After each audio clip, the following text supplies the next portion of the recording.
اعوذ باللہ من الشیطان الرجیم بسم اللہ الرحمن الرحیم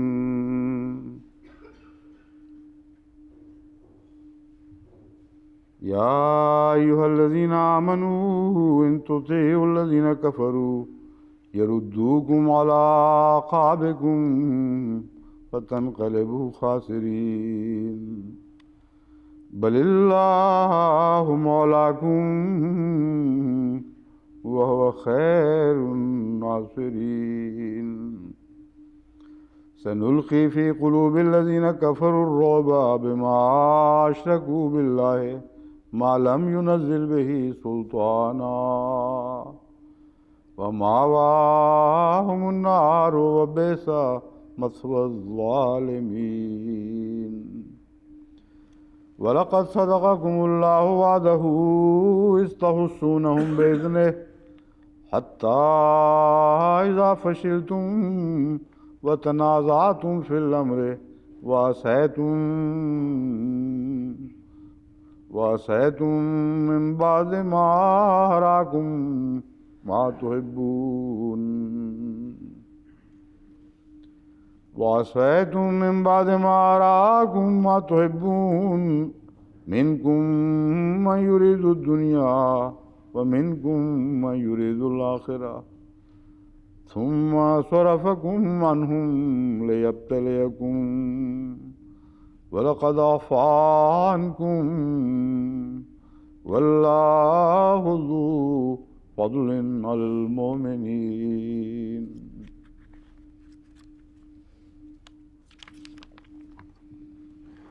إِذْ تُفْسِدُونَ وَلَا تَلْوُونَ عَلَىٰ أَحَدٍ وَالرَّسُولُ يَدْعُوكُمْ فِي أُخْرَاكُمْ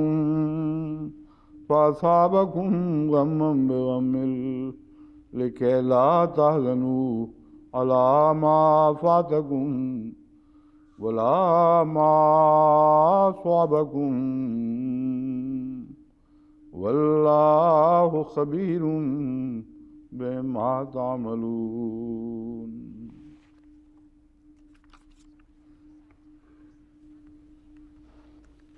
آج کا درس ان آیات میں سے جو میں نے تلاوت کی ہیں 153 آیت سے شروع ہوگا، لیکن اس میں بعض دفعہ بار بار گزشتہ پڑھی ہوئی آیت کے حوالے بھی دینے ہوں گے اور اس مضمون کی طرف واپس جانا ہوگا۔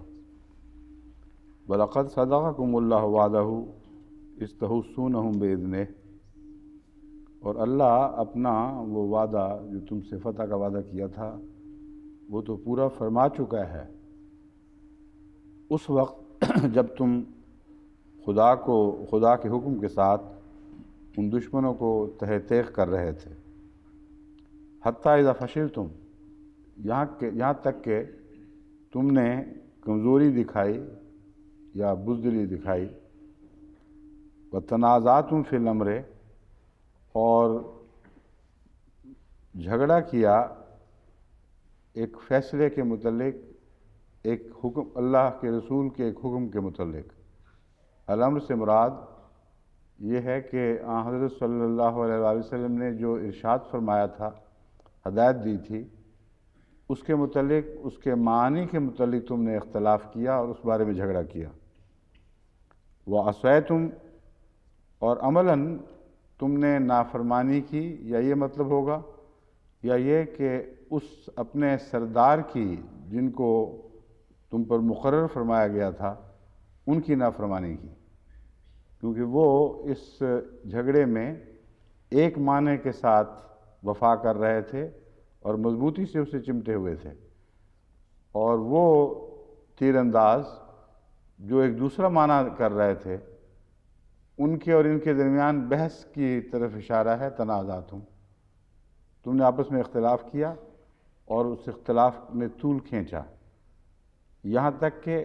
باوجود اس کے کہ تمہارا مقرر کردہ سردار اپنی بات پر قائم رہا، پھر بھی تم اپنے معنوں کو درست قرار دیتے ہوئے وہاں سے چلے گئے۔ یہ عصا کا لفظ ان معنوں میں یہاں اطلاق پائے گا کہ محمد رسول اللہ کی نافرمانی نہیں، کیونکہ تم نے تو اپنی دانست میں محمد رسول اللہ کا ایک معنی سمجھا تھا اور اسی معنی پر اصرار کرتے ہوئے تم نے وہ جگہ چھوڑی، لیکن حقیقت میں در حقیقت یہ نافرمانی حضرت محمد رسول اللہ ہی کی نافرمانی بن گئی، کیونکہ اول یہ کہ جو سردار کا معنی تھا، جو ان کے اوپر سردار مقرر تھے، ان کی جو تشریح تھی وہی درست تھی اور تمہاری تشریح غلط تھی۔ دوسرے، حضرت رسول اکرم صلی اللہ علیہ وآلہ وسلم نے فرمایا ہے وَمَنْ عَصَىٰ أَمِيرِي فَقَدْ عَصَانِي وَمَنْ عَصَانِي فَقَدْ عَصَى اللَّهَ، جس نے میرے مقرر کردہ امیر کی نافرمانی کی اس نے میری نافرمانی کی، اور جس نے میری نافرمانی کی اس نے اللہ کی نافرمانی کی۔ تو یہاں اگرچہ براہ راست ان لوگوں نے حضرت صلی اللہ علیہ وآلہ وسلم کی نافرمانی نہیں کی، مگر عملاً یہ بات وہیں جا پہنچی، اور محمد رسول اللہ صلی اللہ علیہ وآلہ وسلم کی نافرمانی واضح طور پر خدا کی نافرمانی ہے۔ اب بھی بسا اوقات ہمیں یہ تجربہ ہوتا ہے کہ ایک امیر کی، ایک مقرر کردہ نگران کی بات نہیں مانی جاتی، کیونکہ وہ مرکزی ہدایت کو دوسرے معنی پہنا دیے جاتے ہیں اور کہا یہ جاتا ہے کہ تم غلط کہہ رہے ہو۔ یہ شاذ کے طور پر ہوتا ہے، مگر پھر بھی ہوتا رہتا ہے۔ ان کے لیے اس میں بڑی نصیحت ہے، معنی خواہ کسی حکم کے کچھ بھی ہوں، جو تم پر نگران مقرر ہوا ہے اور امیر مقرر ہوا ہے، آخری حق اس کا ہے کہ وہ فیصلہ کرے کہ اس کے کیا معنی ہیں، اور اگر اختلاف ہو تو ان معانی کو پھر مرکز تک پہنچانا چاہیے، لیکن جب تک مرکز سے کسی کے فریق کے حق میں فیصلہ نہ ہو جائے اس وقت تک مقرر کردہ امیر کی اطاعت لازم ہے، اور اسی کا کام ہے کہ وہ فیصلہ کرے کہ اس حکم کا، اس ہدایت کا کیا معنی ہے۔ بس یہ اس موقع پر عصیتم سے مراد اگرچہ بالآخر اللہ اور رسول کی نافرمانی بنتی ہے، مگر یہاں آغاز اس نافرمانی کا نفس کے اس دھوکے سے ہوا کہ ہم تو رسول کے ہدایت کے تابع ہیں، اپنے امیر سے اس لیے اختلاف کر رہے ہیں کہ یہ رسول کی ہدایت کو نہیں سمجھا اور ہم بہتر سمجھ رہے ہیں۔ من بعد ما اراکم ما تحبون، یہ واقعہ اس وقت ہوا جبکہ جو تم چاہتے تھے وہ ہو چکا تھا، جس کی محبت میں تم آئے تھے وہ مقصد تو حاصل ہو چکا تھا، تم نے دیکھ لیا تھا۔ بہت سے مستشرقین بڑے تیز زبانوں کے ساتھ یہاں تحبون کا ترجمہ یہ کرتے ہیں کہ تم بوٹی کی خاطر آئے تھے، یعنی لوٹ مار کی خاطر آئے تھے، اور جب تم نے وہ بوٹی حاصل کر لی، دیکھ لیا، تو پھر بعد میں کیسا اختلاف رہا۔ اگر یہاں ترجمہ یہ لیا جائے جیسا کہ وہ ظالم زبردستی قرآن کی طرف یہ مفہوم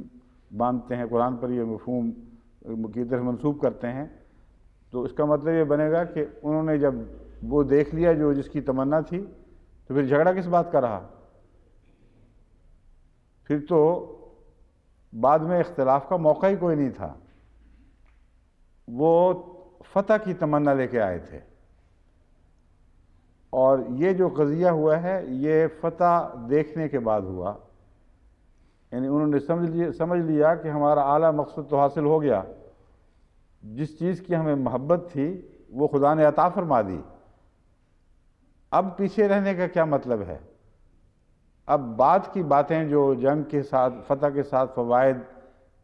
منسلک ہوا کرتے ہیں، ان سے بھی فائدہ اٹھا لیا جائے تو کیا حرج ہے، مگر مقصود ہرگز مال غنیمت نہیں تھا۔ اور یہ اعتراض جیسا کہ آگے میں کئی جگہ آپ کے سامنے رکھوں گا، اس قدر جاہلانہ ہے کہ آدمی کی عقل دنگ رہ جاتی ہے کہ جب انسان تعصب کی پٹی آنکھوں پہ باندھ لے تو کیسے اس کی عقل ماری جاتی ہے اور کوئی صحیح نتیجہ نکال نہیں سکتا۔ یہ ان کا تصور، ان ظالموں کا تصور یہ ہے کہ یہ 700 افراد جو محمد رسول اللہ صلی اللہ علیہ وسلم کے ساتھ جنگ احد میں نکلے، جن کے ساتھ ابتدا میں 300 اور بھی شامل تھے، لیکن انہوں نے بے وفائی کی اور ان کو اکیلا چھوڑ کر یہ کہہ کر کہ بہت خطرناک بات ہے، واپس اپنے وطن کو چلے گئے، یعنی مدینے کی طرف لوٹ گئے۔ ان کے مقابل پر 3000 ایسے مسلح افراد تھے جن کے متعلق بعض مستشرقین نے یہ بھی گواہی دی ہے کہ ان کے ساتھ بڑے ماہر فن، ماہر جنگ اباہیش بھی تھے، یعنی حبشی ایسے تھے جن کے متعلق معلوم تھا کہ یہ فن حرب میں مکے والوں سے زیادہ بہتر ہیں اور اس فن کے ماہر شمار ہوتے تھے، جس طرح آج کل مرسنری آرمیز بعض غریب ملک لے لیا کرتے ہیں، ان کو جنگ کا اتنا سلیقہ نہیں ہوتا، لیکن ترقی یافتہ ملکوں سے پیشہ ور سپاہی لے لیتے ہیں۔ تو یہ کہتے ہیں بعض مستشرقین کہ وہ لوگ بھی ان میں شامل تھے۔ تو وہ 700 اس ارادے پر نکلے تھے کہ ہم جا کے ان کو لوٹ مار کریں گے۔ جہالت کی حد ہے۔ وہ جانوں کے تحفے لے کے نکلے تھے خدا کے حضور پیش کرنے کے لیے، اور مما تحبون میں سوائے اس سے اور کوئی مراد نہیں، کہ فتح کی تمنا لیے ہوئے تھے، ان کو پتہ تھا کہ اللہ یہ وعدہ پورا فرمائے گا۔ بس اس تعلق میں جب تحبون رکھا ہے تو واضح مطلب یہ ہے کہ وہ اللہ کے وعدے پر نظر رکھتے ہوئے خدا کے فضل اور رحم کے ساتھ ایک فتح کی تمنا لے کر آئے تھے، ورنہ اس تحبون کا اس آیت کے آخر پر لگانا بالکل بے معنی ہو جاتا ہے اگر اس سے مراد یہ ہو کہ بوٹی یعنی مال غنیمت اور لوٹ مار۔ تو اللہ کا یہ وعدہ تھا کہ تمہیں میں لوٹ مار کے لیے لے کے جا رہا ہوں۔ ایسی جاہلانہ باتیں یہ کرتے ہیں کہ دل خون بھی ہوتا ہے اور ان کی عقل پر، ان کی حالت پر رونا بھی آتا ہے کہ کس قدر بیوقوف لوگ ہیں۔ جب تعصب سے کوئی انسان نتائج نکالتا ہے تو بالکل اندھا ہو جاتا ہے، اور ہمیں اس کا بڑا تجربہ ہے۔ ہمارے خلاف ہر روز یہی حربے استعمال ہوتے ہیں۔ منکم من یرید الدنیا و منکم من یرید الآخرہ ثم صرفکم عنہم لیبتلیکم، تم میں سے وہ بھی ہیں جنہوں نے دنیا چاہی، مگر تم میں وہ بھی تو ہیں جنہوں نے خالصتاً آخرت کی خاطر اپنی زندگی وقف رکھی یا آخرت کی خاطر اس غزوے میں شمولیت اختیار کی۔ ثم صرفکم عنہم لیبتلیکم، ان میں جو من یرید دنیا اور یرید الآخرہ ہے تحبون کے بعد، اس نے بیل کو چکر میں ڈال دیا ہے۔ بیل جتنے بھی مستشرقین ہیں ان میں سب سے بڑا پاگل ہے، اور پاگل پن کی انتہا یہ ہے کہ اپنے اندازے لگاتا ہے کہ یہ آیت یہاں نہیں ہونی چاہیے تو اٹھا کر کسی اور جگہ رکھ دیتا ہے، اور ایک نئی ترتیب دی ہے اس نے قرآن کریم کو۔ اب یہ آیت جس کا نمبر 153 ہے، بیل کے قرآنی ترجمے میں 145 ہے، اس کو وہ 9 حصے پیچھے لے گیا ہے، اور ایسا جاہل ہے کہ میں نے اپنی زندگی میں کوئی عالم بننے والا، عالم کہلانے والا اتنا بڑا جاہل نہیں دیکھا۔ اور تمام دنیا کے اس اتفاق کے باوجود کہ قرآن کریم حضرت صلی اللہ علیہ وآلہ وسلم کے زمانے میں نازل ہوا، اس کی ترتیب جبرائیل کی بار بار کی رہنمائی کے ساتھ طے پائی، اور جب وہ ترتیب ہو رہی تھی تو وہ گواہ موجود تھے، اور کسی گواہی کے بغیر کوئی آیت کہیں نہیں رکھی گئی۔ ان سب کے متعلق وہ کہتا ہے کہ یہ دراصل قرآن کریم میں جو تحریف ہوئی ہے یہ وہ سلسلہ چلا تھا، یعنی رسول اللہ صلی اللہ علیہ وسلم کی زندگی کے بعد حضرت عثمان نے جو قرآن کو اکٹھا کیا، اور ایک ایک آیت پر بڑی لمبی بحثیں ہوئیں، گواہ طلب کیے گئے، اور پھر جو لکھی ہوئی تحریریں موجود تھیں چمڑوں پر یا دوسری چیزوں پر، پارچات پر، ان کو ملحوظ رکھتے ہوئے پھر اس کی ترتیب اس گواہی کے بعد کہ محمد رسول اللہ نے یہ جگہ فرمائی تھی دی گئی۔ کہتے ہیں دیکھ لو کیسی تعریف ہوئی، معنی بدلے گئے، نئے لفظ داخل کیے گئے، بعض آیات کی ترمیم کی گئی، اور ان ترمیم شدہ آیات میں سے ایک یہ مثال ہے، کہتا ہے مما تحبون تک آیت ختم ہو جانی چاہیے تھی، یعنی بیل صاحب کا حکم ہے کہ یہاں آیت ختم ہو جاتی، اس کے بعد جو آیت ہے وہ اس کا اس سے کوئی تعلق ہی نہیں ہے، اس لیے اس کو اٹھا کے اس نے کسی اور آیت میں ڈال دیا ہوگا۔ بہرحال یہ اس کے اوپر میں جب اس کا حوالہ پورا پڑھوں گا پھر دوبارہ واپس آؤں گا۔ فرماتا ہے منکم من یرید الدنیا و منکم من یرید الآخرہ، تم میں ایسے بھی ہیں جنہوں نے دنیا چاہی، و منکم من یرید الآخرہ، اور ایسے بھی ہیں جنہوں نے آخرت کو اپنے لیے اپنا لیا۔ لیکن سوال یہ ہے باقی کہ ما تحبون کے بعد یرید الدنیا کی گفتگو کن کے متعلق ہے؟ ان کے متعلق جنہوں نے فتح دیکھ لی تھی اور اس کے بعد دنیا کی خواہش رکھنا ان کو زیب نہیں دیتا تھا، وہ لوگ جنہوں نے فتح کا عذر رکھ کر پھر اپنے امیر کی نافرمانی کرتے ہوئے میدان جنگ کی طرف دوڑنے کی کوشش کی تاکہ وہاں مال غنیمت میں سے وہ بھی کچھ حصہ پا جائیں، یہ وہ لوگ مراد ہیں، اور معدود چند ہیں۔ 700 صحابہ تھے جو اس جنگ میں شامل ہوئے ہیں، اور ان میں سے 50 وہ تھے جن کو درے پر فائز فرمایا گیا تھا، 50 میں سے 10 تھے جو اپنے سردار کے ساتھ آخر وقت تک حضرت صلی اللہ علیہ وآلہ وسلم کے فرمان کی روح کے مطابق میدان وہیں ڈٹے رہے اور اسی مقابلے میں شہید ہوئے، اور یہ 40 تھے جن کا ذکر ملتا ہے کہ انہوں نے فتح حاصل ہونے کے بعد پھر دنیا کی طرف توجہ کی، لیکن ان کی وجہ سے سب مسلمانوں سے ایسا سلوک نہیں ہو سکتا تھا کہ سارے گویا مجرم ہیں اور سب کو سزا دی جاتی، لیکن بعض تکلیفیں ایسی ہیں جو سزا اور عذاب کے طور پر نہیں آیا کرتی، ایک طبی نتیجے کے طور پر آیا کرتی ہیں۔ وہ طبی نتیجہ بعض دفعہ ساری قوم کی ہلاکت پر منتج ہو سکتا ہے۔ بس مضمون یہ بیان ہو رہا ہے کہ ان 40 نے یا جن کا بھی جتنے بھی تھے انہوں نے ایک غلطی کی، فتح دیکھی، اسے آخری فتح سمجھا اور پھر اپنے آپ کو احکام سے آزاد قرار دے لیا جو فتح سے پہلے تک کے احکام تھے، یعنی ان کے نزدیک ایک دور ختم ہوا، اب ہم آزاد ہیں۔ فتح کے بعد تو ہر وقت کا حکم تو نہیں تھا کہ عمر بھر اسی درے پہ بیٹھے رہو، بس وہاں سے وہ نکلے، لیکن اس کے اتنا بڑا نقصان قوم کو پہنچا کہ بعید نہیں تھا کہ بہت بڑی ہلاکت کا منہ دیکھتے، مگر پھر جو ہوا ہے وہ روب کے نتیجے میں نہیں بلکہ اللہ کے فضل کے نتیجے میں ہوا ہے، وہاں کسی روب کا کوئی سوال نہیں تھا۔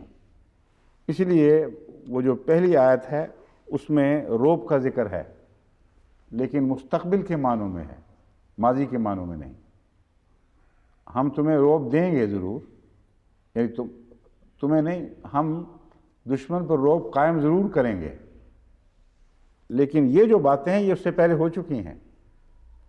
تبھی بیل کہتا ہے کہ 52 آیت کو 53 بنا دینا چاہیے، یعنی ان اندرونی تبدیلیوں کے علاوہ، اور 53 کو 52 بنا دینا چاہیے۔ کہتا ہے ان لوگوں نے جو ترتیب قائم کی تھی ان کو عقل نہیں آئی، مجھے اب سمجھ آ گئی ہے کہ کیا ترتیب ہونی چاہیے تھی قرآن کریم کی۔ خیر یہ تو محض جہالت ہے، ان لوگوں کو قرآن کا علم ہی کوئی نہیں ہے۔ قرآن کریم نے جو یہ فرمایا ہے لا یمسہ الا المطہرون، کہ پاک لوگوں کے سوا تو اس کو چھو بھی نہیں کوئی سکتا، یعنی سرسری معنی بھی انہی کو پتہ لگیں گے جن کے دل پاک ہوں، جو دل میں بغض لے کر بیٹھے ہوں بدنیتوں کے ساتھ اور ظالمانہ خیالات کے ساتھ قرآن کا مطالعہ اس لیے کریں کہ اس کی کمزوریاں تلاش کریں، ان کو کہاں یہ توفیق مل سکتی ہے کہ اس کا سرسری معنی بھی حاصل کر سکیں۔ بس یہ ہے وجہ کہ وہ لوگ پڑھتے ہیں، ان کو عقل نہیں آتی، سمجھ ہی کچھ نہیں آتی یہ ہو کیا رہا ہے۔ تو کہتے ہیں دراصل 53 کو 52 کر دینا چاہیے، کیونکہ ان کی دلیل یہ ہے کہ 52 میں اللہ تعالیٰ وعدہ فرما رہا ہے کہ ہم روب عطا کریں گے، اور 53 یہ بتا رہی ہے کہ گویا وہ روب عطا ہو گیا اور اس وقت تک قائم رہا ان کے نزدیک جب تک پہلا حلہ تھا، اور پھر وہ روب جاتا رہا۔ یہ وہ معنی بتانا چاہتے ہیں، اور یہ ان کو تکلیف ہوتی ہے کہ اس ترتیب کے ساتھ وہ معنی نکل نہیں سکتے۔ کہنا یہ چاہتے ہیں کہ جس روب کا وعدہ تھا وہ عارضی روب تھا، چند گھڑی کی باتیں تھیں، اس وقت تک تھا جب تک کہ ابتدائی حلہ کامیاب ہوا، پھر وہ روب خدا نے چھین لیا، اور اس کے بعد پھر جو افراتفری پڑی ہے، جو بھگدڑ مچی ہے، جو بہت سی دردناک واقعات عالم اسلام کو پیش آئے ہیں، یہ سارے اس کے بعد وعدہ پورا ہونے کے بعد کی باتیں ہیں، اور وعدہ تھوڑا سا تھا بس۔ یہ معنی وہ ڈھونڈنا چاہتا ہے، یہ ہے نہیں وہاں، اس لیے آیتوں کی ترتیب بدلنا چاہتا ہے۔ وَمِنْكُم مَّن يُرِيدُ الْعَفْوَ ثُمَّ صَرَفَكُمْ عَنْهُمْ لِيَبْتَلِيَكُمْ۔ ثُمَّ صَرَفَكُمْ عَنْهُمْ لِيَبْتَلِيَكُمْ، جیسا کہ آگے تفصیل میں آئے گا، اس کے مختلف معنی پیش کیے گئے ہیں، اور مطلب صرف اتنا ہے کہ تمہیں ان سے پھیر دیا، صرفکم عنہم لیبتلیکم، تاکہ تمہیں آزمائے۔ یہ جو پھیر دیا ہے، اس کا ترجمہ بعض لوگوں نے کیا ہے کہ نعوذ باللہ اللہ تعالیٰ نے تمہیں بھگا دیا، پھر اللہ تعالیٰ نے تمہیں پیٹھ پھیرنے پر مجبور کر دیا اور کہا کہ دوڑو یہاں سے تاکہ ہم تمہیں آزمائیں۔ ایک انتہائی جاہلانہ ترجمہ ہے، یہ مراد نہیں ہو سکتی۔ یہ جاہلانہ ترجمہ اگر سخت لفظ ہے تو غیر عارفانہ کہہ دیں اس کو۔ بعض بزرگ ایسے ہیں جنہوں نے یہ ترجمہ کیا، اس لیے لفظ ان کے لیے نرم استعمال ہونا چاہیے، بات کی سمجھ نہیں آئی۔ مگر یہ ترجمہ بہرحال نہیں ہے کہ اللہ تعالیٰ نے تمہیں دوڑا دیا وہاں سے۔ کس غرض سے؟ تاکہ تمہاری آزمائش کرے۔ وَلَقَدْ عَفَا عَنْكُمْ، جبکہ معاف پہلے ہی کر چکا تھا۔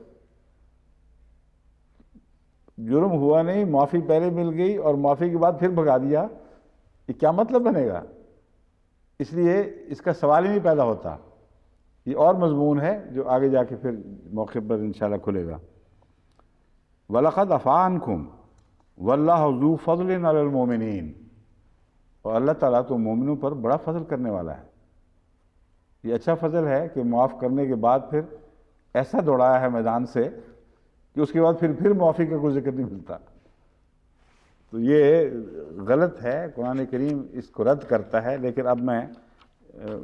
جس طرح پہلا طریق ہے، لفظاً انشاءاللہ تعالیٰ ایک ایک لفظ کو لے کر اس میں آگے چلتا ہوں۔ تحسون کا کیا مطلب ہے؟ حس فلانن یحسہ حسن قتلہ واستاصلہ، اس نے دوسرے کو قتل کیا بلکہ جڑ سے اکھیڑ پھینکا، یہ مراد ہے۔ تو جو پہلا وعدہ تھا اس شان سے پورا ہوا ہے کہ قتل ہی تم نے نہیں کیا بلکہ جڑوں سے اکھیڑ پھینکا۔ اتنی بھاری تعداد میں، اتنی غالب طاقت، جس کے ساتھ ایسے لوگ بھی تھے جنہوں نے آئندہ اسلام میں سپہ سالاری کے ایسے جوہر دکھائے ہیں کہ جنگوں کی تاریخ میں اس کی مثال دکھائی نہیں دیتی، یعنی خالد بن ولید، اس کے سمیت سب کے پاؤں اکھڑ گئے۔ اور یہ اس لیے یاد رکھنے کی بات ہے کہ بعد میں یہ الزام دیتے ہیں کہ یہ رسول کریم صلی اللہ علیہ وآلہ وسلم کی غلط اسٹریٹجی کے نتیجے میں ایسا ہوا تھا۔ یعنی یہ جو پاؤں اکھڑے ہیں، یہ ظالم جو باتیں کرتے ہیں یہ بھی بیچ میں شامل کر لیتے ہیں۔ وہ کیسی اسٹریٹجی تھی کہ آنن فانن ابھی 9 آدمی مارے گئے ہیں اور دشمن کے چھکے چھوٹ گئے ہیں، ان کو ایسی بلا سامنے دکھائی دی ہے کہ ہوش اڑ گئے، اور یہ سمجھا کہ ان کے ساتھ مقابلہ ہو ہی نہیں سکتا۔ 700 اور 3000، سوچیں تو صحیح کتنا بڑا غلبہ ہے، اور صرف 9 مرے ہیں ابھی اور پاؤں اکھڑ گئے ہیں۔ اور پاؤں اکھڑنے کی حالت یہ ہے کہ بہت سی اپنی چیزیں پیچھے چھوڑ گئے ہیں، ورنہ وہ بوٹی کا جھڑا کیسے شروع ہو جاتا؟ 9 آدمی مرے تھے، ان کے اوپر 700 آدمی نے حملہ کر کے کیا کیا چیزیں نکال لینی تھی ان کے قبضے سے۔ یہ وہ بوٹی ہے جو سراسیمگی کی حالت میں ایک بڑے لشکر کے فرار کے نتیجے میں حاصل ہو سکتی ہے، ورنہ ناممکن ہے۔ یہ بھی ثابت کرتا ہے کہ یہ کوئی جنگی چال نہیں تھی، کیونکہ جنگی چال میں جب پیچھے لوگ ہٹتے ہیں تو اپنا ساز و سامان تو نہیں چھوڑ کے جایا کرتے. بس یہ جو سراسیمگی تھی یہ بتاتی ہے کہ مسلمانوں کا حملہ اتنا قوی تھا، اتنا شدید تھا اور اتنا ناقابل دفاع تھا کہ دشمن نے سمجھا کہ اب یہاں ٹھہرنے کا کوئی سوال ہی باقی نہیں رہتا، ہمیں لازماً واپس لوٹنا ہوگا. پھر وہ واقعہ ہوا ہے جس نے پانسا پلٹا ہے، اور وہ چند کی غلطی ساری قوم کے لیے سزا بن گئی. لیکن افا کا لفظ بتاتا ہے کہ بعد میں جو کچھ ہوا ہے یہ روب وغیرہ کی وجہ سے نہیں، افف کی وجہ سے ہوا ہے. بس روب کا مضمون پہلے بیان ہو گیا اور یہ مضمون بیان کیا ہے، لیکن ایک فرق کے ساتھ یہ ماضی میں بیان ہوا ہے اور روب کا مضمون مستقبل میں بیان ہوا ہے. سنلقی، یقیناً ہم بعد میں تمہیں روب عطا کریں گے، اور اس روب کا تعلق کچھ ایک دائمی بھی ہے اور ایک عارضی بھی. دائمی ان معنوں میں کہ اس سے پہلے وہ استغفار کر چکے ہیں، دعائیں کر چکے ہیں، توبہ کر چکے ہیں، اور اللہ تعالیٰ فرماتا ہے کہ ہم تم سے رحم کا سلوک فرمائیں گے، ہم تمہیں بخشتے ہیں. اور وہ دعا ایسی ہے جو لازماً نصرت پر منتج ہوا کرتی ہے، اور کمزوروں کی نصرت ہمیشہ روب کے بغیر نہیں ہوا کرتی، کیونکہ بہت بڑا کردار کمزوروں کی فتح میں ان کے روب میں ملتا ہے، جو دشمن کے دلوں کو مروب کر دیتا ہے اور خوف زدہ کر دیتا ہے. ورنہ حقیقت میں تو اگر ظاہری طور پر دیکھا جائے تو وہ ٹکر ایک ان ایکول، یعنی ایسی ٹکر ہے جس میں دونوں پلے برابر نہیں ہو سکتے، ایک نمایاں طور پر بھاری ہے. بس یہ پہلو ہے جس میں یحسہ حسن سے مراد استاصلہ ہے، جس کا مطلب ہے کہ تم ان کی جڑیں کاٹ رہے تھے اور دشمن نے محسوس کیا ہے کہ ہماری جڑیں کاٹی جا رہی ہیں، اور اس وقت ان کو جنگ بدر یاد آ گئی ہوگی، کیونکہ جنگ بدر میں بھی ایسا واقعہ ہوا تھا کہ 313 نکلے تھے، اس کے مقابل پر 1000 نامور اور چوٹی کے جوان تھے، اور قرآن کریم نے وہاں ان کی جڑیں کاٹنے کا لفظ یہ استعمال فرمایا ہے. ان کی دابر القوم اس وقت کاٹی گئی تھیں. تو تمہارا حملہ اتنا شدید تھا، دفاعی حملہ، کہ اس کے نتیجے میں دشمن نے یہی محسوس کیا ہے کہ اس کی جڑیں کاٹی گئی ہیں.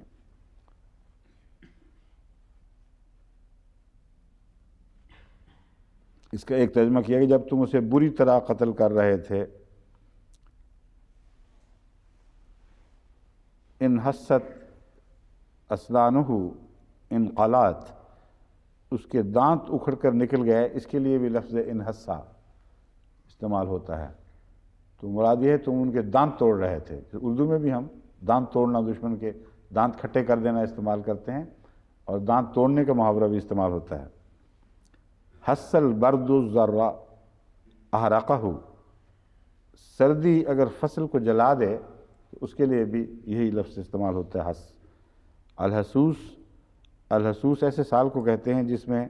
شدید قحط پڑ جائے. حسا بالخیر حسن ایقن بہی، اس نے خبر کا یقین کر لیا. اس کا یہاں تعلق نہیں، لیکن جو قحط والا حصہ ہے اس کا یہ مطلب ہے کہ فصلیں تباہ ہو جائیں، جڑیں اکھیڑی جائیں، تمہارے آدمی قتل ہوں اور جاتے رہیں، ان کی رونق ختم ہو جائے. تو ایک قحط کا سا منظر آتا ہے جب ایک فوج دوسری فوج کے ہاتھوں ایسا شدید نقصان اٹھائے کہ اس کی رونق جاتی رہے، اس میں بڑے بڑے سورما مارے جائیں اور قتل ہو کے گر پڑے، اور ان کا کوئی دبدبہ، کوئی شوکت باقی نہ رہے. قحط زدہ علاقے کی فصلوں کا منہ دیکھ لیں تو ویسے ہی منہ اس ایسی شکست خوردہ فوج کے ہوتے ہیں جو ایک قوی اور طاقتور حملے کے نتیجے میں تہس نہس ہو چکی ہو.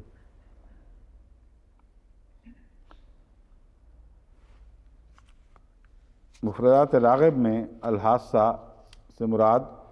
وہ قوت ہے جس سے عوارض حسیہ کا ادراک ہوتا ہے. اس کی جمع حواس ہے، جس کا اطلاق مشاعر خمسہ سے ہے، یعنی سمع، بصر، شم، ذوق اور لمس۔ حسستو و حسستو، احسستو معلوم کرنا، و احسستو کے دو معنی آتے ہیں، محسوس کرنا، کسی کے حادثہ پر مارنا، اور حادثہ پر مارنے سے کبھی قتل بھی ہو جاتا ہے، اس لیے حسستہ بمعنی قتلتہ آ جاتا ہے۔ بہت گہرا اس لفظ کا فلسفہ بیان فرمایا ہے۔ کہتے ہیں دراصل یہ جو لفظ استعمال ہوا ہے تحسونہ، اس کا مادہ حس سے ہے، اور یہ حواس خمسہ پر اطلاق پاتا ہے، اور اس کے قتل اس لیے اس کا معنی ہے کہ اس کا مطلب یہ ہے کہ ان کے حواس مختل کر دو، کوئی حس ان کے کسی کام کی نہ رہے، ان کی رویت بھی دیکھنے کی طاقتیں بھی زائل ہو جائیں، ان کی سنوائی بیکار چلی جائے، ان کے حس کی جتنی بھی قسمیں ہیں سب مختل ہو جائیں، تو ایسی مار کے نتیجے میں پھر قتل تو ہونا ہی ہوا، یعنی جس مد مقابل کے ہوش اڑ جائیں، یہ لفظاً اردو میں اس کو ہم یوں کہیں گے ان کے ہوش اڑا دیے تم نے۔ پر امام راغب کہتے ہیں قتل اس کا ایک طبعی نتیجہ ہے، براہ راست اس لفظ سے مراد قتل کرنا نہیں ہے۔ کہتے ہیں اس لیے اس کا حسیس کا معنی قتیل بھی آتا ہے، یعنی ظاہراً تو اس کا مطلب ہے حصوں والا، لیکن وہ جس کی حصیں ماری گئی ہوں، یعنی قتل ہو چکا ہو، اس میں اس کے حواس خمسہ ہمیشہ کے لیے اس سے رخصت ہو چکے ہوں، جس کا معنی قتل ہے۔ ایسی آواز کو بھی کہتے ہیں جو دور سے آ رہی ہو، جیسے جہنم کی آواز کے متعلق قرآن کریم میں آتا ہے لا یسمعون حسیسہا، سورہ الانبیاء آیت 103۔ وہ مومن ایسے ہیں جو اس کی آواز بھی نہیں سنیں گے، اور وہاں اس آواز کو حسیس کہنا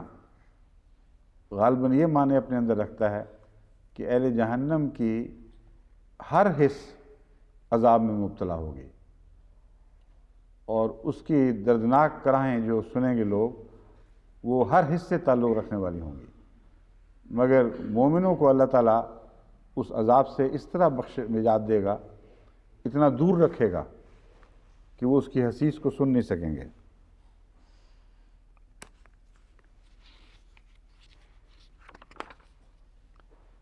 حسیسن ہلکی آواز اور آہٹ کو بھی کہتے ہیں، یہ وہی جو حصوں کے ساتھ تعلق رکھنے والی تکلیف جو جہنم کی آواز ہے، وہ ہلکی ہلکی آواز اٹھ رہی ہو، یہ مراد ہے حسیس سے۔ تو اصل میں جب دور کے مقام سے وہ آوازیں سنی جائیں تو ہلکی ہوتی ہیں، اور وہ خدا کے پاک بندے جن کو جہنم کے عذاب سے دور رکھا جائے گا، اگر ان تک کوئی بات پہنچ سکتی تھی آواز تو وہ ہلکی پہنچنی تھی، لیکن اللہ تعالیٰ فرماتا ہے کہ اس کے دائرے سے بھی ان کو پرے رکھا جائے گا۔ فشل، کمزوری کے ساتھ بزدلی کے بھی ہیں قرآن میں، حتیٰ اذا فشلتم، یہاں تک کہ تم نے ہمت ہار دی، تفشل الماء، پانی بہہ پڑا، تو کمزوری اور بہہ کر نیچے چلے جانا اصل میں فشل ہے۔ فشلتم کا معنی وہاں یہ ہوگا کہ تمہیں خدا نے ایک اعلیٰ مرتبہ عطا کر دیا تھا، تمہیں فتح نصیب ہو گئی تھی، اس کے بعد تمہیں زیب نہیں دیتا تھا کہ ادنا خیالات میں اپنے آپ کو ملوث کر لو، ادنا باتوں کی طرف جھک جاؤ، تو پھسلنا، گر جانا، کمزوری دکھانا، یہ معنی ہیں جن میں وہاں اس مضمون کا اطلاق ہوتا ہے، اس معنی میں اس لفظ سے فشل کا اطلاق ہوتا ہے، ورنہ اگر اس کے بزدلی دکھائی جائے تو کوئی موقع نہیں ہے، بالکل بے تعلق بات ہے۔ وہ جو کہتے ہیں بزدلی معنی ہے، فتح دیکھنے کے بعد کس بات کی بزدلی تھی؟ بزدلی کا موقع ہی کوئی نہیں، بس یہ جو معنی ہے نا پانی کے نیچے اتر جانا اور کمزوری دکھا جانا، یہ عین بین ہی صادق آتا ہے۔ تم نے عظمت کردار کا نمونہ نہیں دکھایا، تم نے گری ہوئی بات کی، اور وہ یہ تھی کہ اپنے امیر سے جھگڑ پڑے اور کہنے لگ گیا کہ نہیں، رسول اللہ صلی اللہ علیہ وسلم کو یہ مطلب نہیں ہے، یہ مطلب تھا۔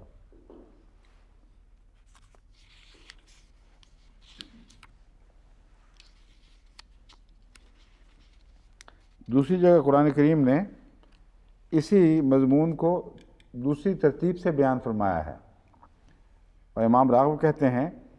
کہ وہاں یہ مضمون کھل جاتا ہے، وَلَا تَنَازَعُوا فَتَفْشَلُوا وَتَذْهَبَ رِيحُكُمْ وَاصْبِرُوا، کہ دیکھو آپس میں اختلافات کو طول نہ دیا کرو، جھگڑے نہ کیا کرو، فَتَفْشَلُوا، اس کے نتیجے میں تم کمزوری دکھاؤ گے۔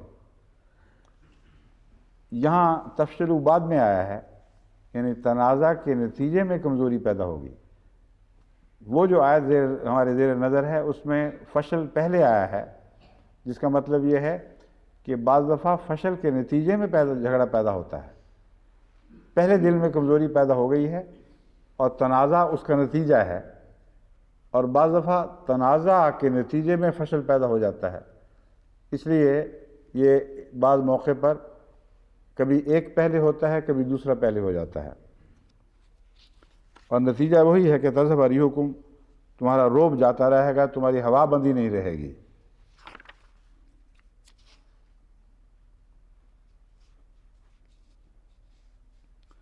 تاج العروس تو فشل کا مطلب یہی کمزور اور بزدل ہو جانا بتاتے ہیں، لیکن وہاں بزدلی کا کوئی موقع نہیں تھا۔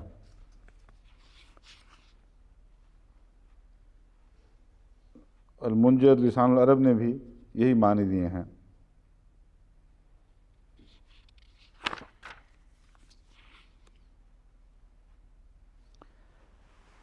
تنازع کا لفظ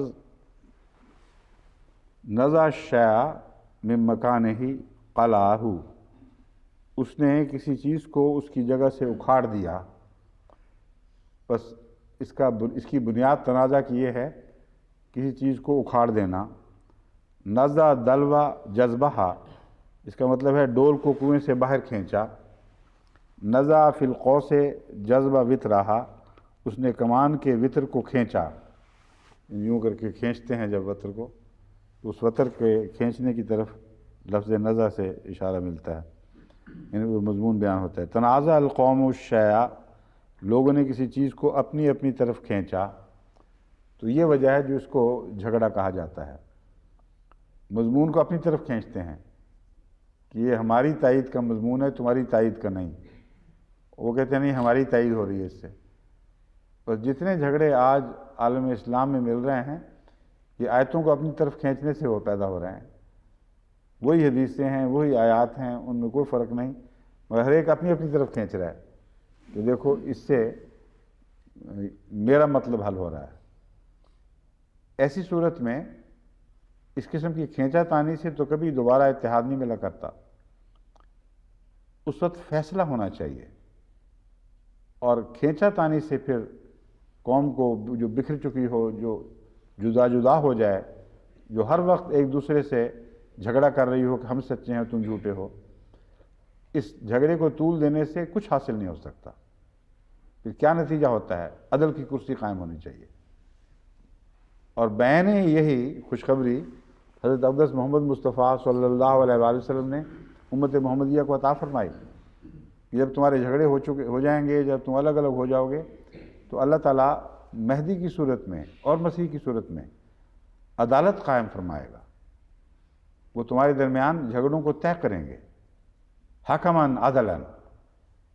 وہ فیصلہ کرنے کے لیے آئیں گے، لیکن عدل کے ساتھ۔ بس وہاں ان سے پھر جھگڑانا شروع کر دینا، کیونکہ جب خدا کی طرف سے فیصلہ ظاہر ہو جائے تو سب سے پہلے یہ دیکھنے والی بات ہے کہ اللہ کی طرف سے اترا ہے یا نہیں۔ وہ اپنی صداقت کی نشانیاں اپنے ساتھ لائے گا، اور جب آ جائے تو پھر تمہارا فرض یہی ہے کہ ان کے فیصلوں کو قبول کر لو۔ اس میں ایک یہ بھی اشارہ ہے کہ وہ اپنی تعلیم سے پہچانا جائے گا، اور بہت سے ایسے نو مسلم یا بعض غیر مسلم بھی، اسی طرح بعض غیر احمدی بھی، جو مجھ سے گفتگو کے لیے آتے ہیں، کہ ہم اتنے 72 میں سے کیسے پہچانیں کہ کون سچا ہے؟